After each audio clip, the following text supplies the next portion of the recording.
estamos en el segmento saludable, acompañado del neumólogo doctor Jonás de Jesús, de nuestra gente de Incardio. Doctor, muchas gracias por haber aceptado, como siempre, la invitación.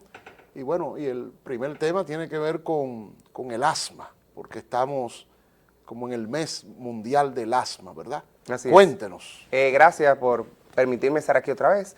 Sí, como tú decías, este mes, principalmente el próximo martes, es donde se celebra desde el 99, desde el año 1999, se celebra el Día Mundial del Asma, en el cual se hace conciencia de esta enfermedad tan frecuente, una enfermedad, como siempre yo digo, una enfermedad que la gente conoce como mucho, porque todo el mundo sabe como el del asma, pero a la vez desconoce mucho de ella. Es decir, como una dualidad entre saber y no saber de ella. Entonces, durante todo este mes, nosotros los neumólogos en la Sociedad Dominicana de Neumología y la parte del norte, Neumonorte, así se llama, vamos a trabajar en hacer conciencia a la población sobre esta enfermedad que es frecuente. Mucho más de 100,000 nordestanos presentan asma. Lo que pasa es que es una enfermedad que muchas personas sienten tenerla, pero nunca se la han estudiado, y otros que se la estudian tal vez no la siguen por el hecho de que no le dan tal vez la importancia a esta. Entonces, el asma es una enfermedad obstructiva en la cual la vía aérea se cierra, es decir, los bronquios, que son los tubos por donde nosotros entramos y sacamos aire del pulmón, se obstruyen, y entonces esto provoca en el paciente diferentes síntomas, como son sibilancia en el pecho, silbido, el pitico que la persona siente cuando está apretado, congestión en el pulmón, es decir, opresión en el pecho, sensación de que le falte el aire, o pueden presentar tos o todos juntos. Entonces ya esto, pues con una evaluación clínica, una evaluación de imagen y sobre todo una evaluación funcional con una prueba que se llama espirometría, pues nos ayuda a poder ver si existe la enfermedad y el grado en el que ésta se encuentra. Y entonces de ahí llevar al tratamiento al paciente. Entonces es una enfermedad, como te digo, vuelvo y repito, muy frecuente, la cual si el paciente se hace amigo de ella, es decir, la acompaña o lleva el tratamiento, pues va a tener una vida normal, va a poder hacer todas sus actividades sin ningún problema, como si no tuviera ninguna enfermedad. Lo que pasa es que va a depender mucho del trabajo que haga el paciente adheriéndose al tratamiento que se le ponga por el neumólogo, y entonces poder desarrollar su vida normal. ¿Se cura el asma? No. No se cura. El asma es una enfermedad crónica, sí, pero sí es una enfermedad que tiene muy buena evolución si el paciente lleva tratamiento. Correcto. Por una enfermedad crónica que no tiene cura, y entonces hace muchas veces que el paciente se canse al tratamiento, por el hecho de que obviamente lo tendrá que tener por mucho tiempo. Hay momentos en los cuales el paciente asmático, cuando tiene una buena resolución, vamos a decir, lleva el tratamiento, perdón, de una manera adecuada. Sí. Exactamente. Que es un buen paciente, como dice. Exacto. Llega un momento en el que el paciente tal vez no tenga que utilizar los medicamentos, pero para eso se debe de partir primero de la evaluación, de poder entender qué tipo de asma tiene el paciente y poder entonces llevarlo hasta poder tener una buena seguimiento de y poder entonces tener un buen control de la enfermedad. Correcto. Doctor, hay casos en niños que la gente dice se aprieta del pecho y a cada rato hay que llevarlo al médico, neumolizarlo, que aquello. ¿Son asmáticos? Bueno, ahí entonces habría que evaluar al paciente. O sea, un niño, vamos a suponer, de 5 o 6 años. Que sí, el niño a esa edad puede diagnosticarse el asma. Correcto. Lo que pasa un recién nacido? No. No. Lo que pasa es que hay como etapas. Ok. Entonces ya, por ejemplo, aunque yo no soy neumólogo pediátrico, pues en el caso de los niños es diferente a los adultos. Exacto. Por el hecho de que hay etapas en la del niño, que solamente el niño tiene crisis de sibilancias. Y eso no es que sea asmático. Crisis de sibilancia que el paciente presenta el pitico. Pero eso no quiere decir que sea asmático.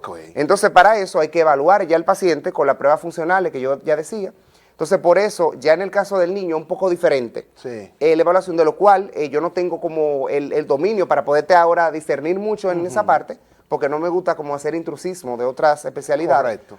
Y nosotros tenemos aquí en San Francisco muy buenas neumólogas, Exacto, pediatras. sí, muy bien. Entonces, pero sí, el niño puede ser asmático. Es decir, el asma es una enfermedad que se da en todas las edades. Lo que pasa es que se manifiesta de diferente manera dependiendo la etapa y la edad en la que el paciente se encuentre. Correctamente. Por ejemplo, ¿cómo se adquiere el asma?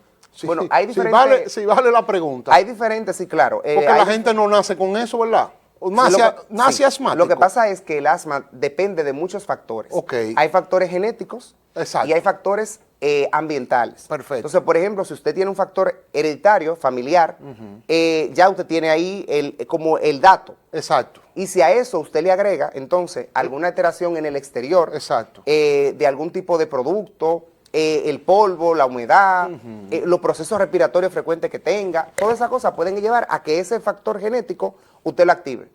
Pero hay otros pacientes en los cuales se desarrolla en la vida por la exposición a estas cosas que ya mencioné anteriormente.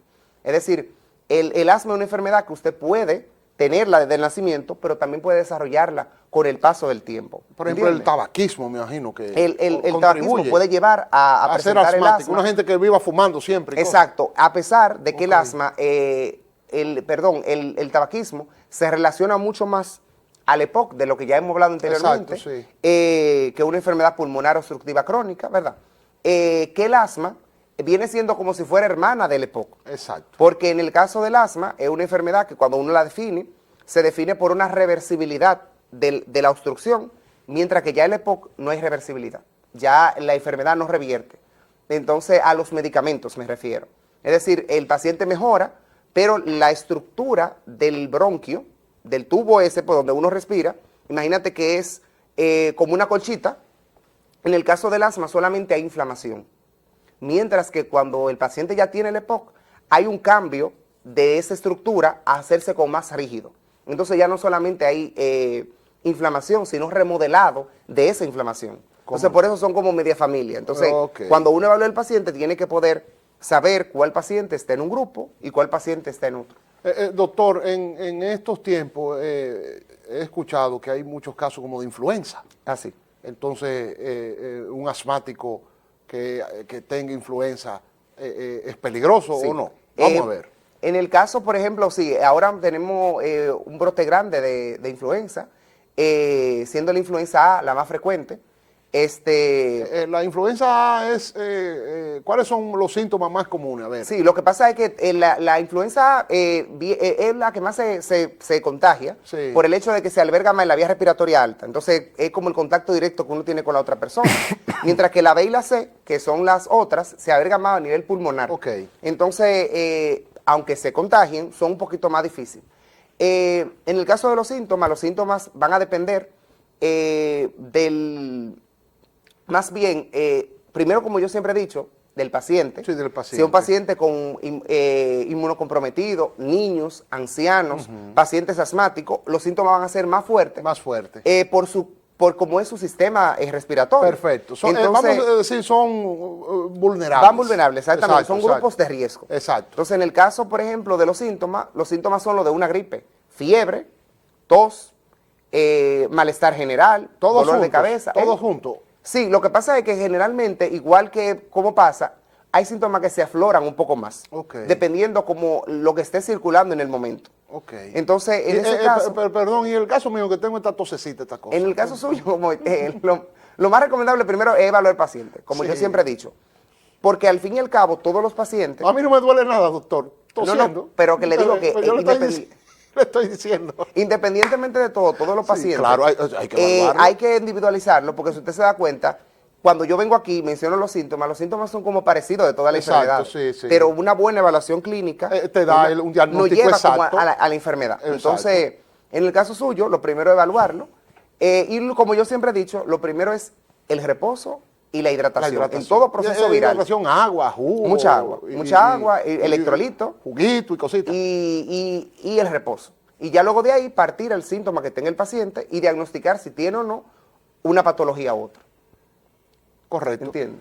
Bueno, entonces, estos ambientes de lluvias que tenemos y de inundaciones contribuyen más Exacto, al hacen tema, ¿verdad? hacen que el ambiente esté más Adecuado. más adecuado para que esto haya se un pueda ambiente, presentar. sí, Entonces se presentan mucho más casos porque entonces no solamente está la influenza, sino que todo virus respiratorio que ande circulando, pues entonces el paciente lo puede adquirir. Y en el caso de los asmáticos, pues tiene ya un pulmón con una estructura un poco defectuosa, entonces donde llega una enfermedad, entonces él no va a tener como la capacidad para poder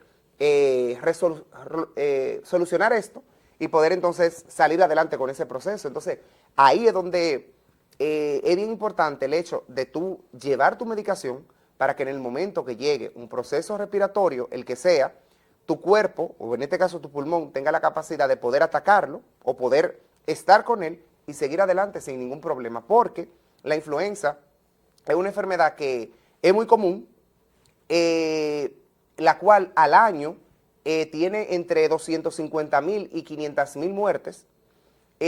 No todos, a nivel mundial. a nivel mundial, no todos llegan a forma grave, pero sí se presentan creo que entre 3 a 5 millones de casos llegan a tener casos graves, y nosotros ya hemos vivido, a pesar de que no en este momento directamente, pero no sé si usted se ha leído o ha visto la gripe española, que fue como en los 1900 por allá, eso fue una pandemia y fue por la influenza A. Sí. Así como en el 2009, aunque se vio mucho como en México y Estados Unidos, la influenza H1N1 fue por la influenza A. Entonces, son enfermedades que atacan mucho, pero ¿dónde está el método para atacarla? Tener buenos sistemas inmunológicos, tener las vacunas. Si está en un grupo de riesgo, que son, por ejemplo, los niños menores de 5 años, mayores de 65 años, personas con diabetes, problemas en los riñones, problemas trasplantados, personas asmáticas con EPOC. Entonces, ese grupo de personas, pues debe de mantener su enfermedad controlada, cuidarse. O en el caso de los ancianos y los niños, pues estar con un sistema inmunológico fuerte. Exacto. Para que cuando estos ataquen, pues poder salir adelante. Es como decirle a la gente, aumenta tu defensa. Exacto. Tener un buen sistema inmunológico con esos medicamentos e incluso hay alimentos que ayudan a aumentar. El ejercicio, como yo siempre cada vez que vengo hablo del ejercicio, totalmente. El reposo, la hidratación, la buena alimentación, hace que el paciente cuando se enfrente a esto pueda esté preparado. Exacto. Porque, por ejemplo, las muertes por influenza en Europa, que hay una población en muchos países europeos muy adultos.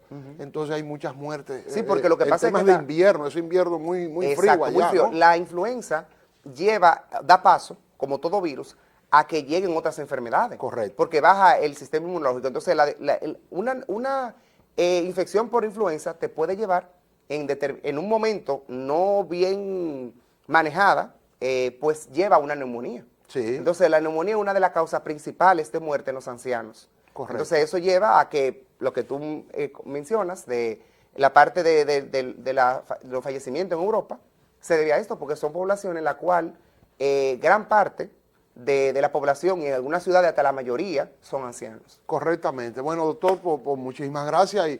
Y entonces recordar, el martes es el Día Mundial del Asma, ¿no? Sí, el martes es el Día Mundial del Asma.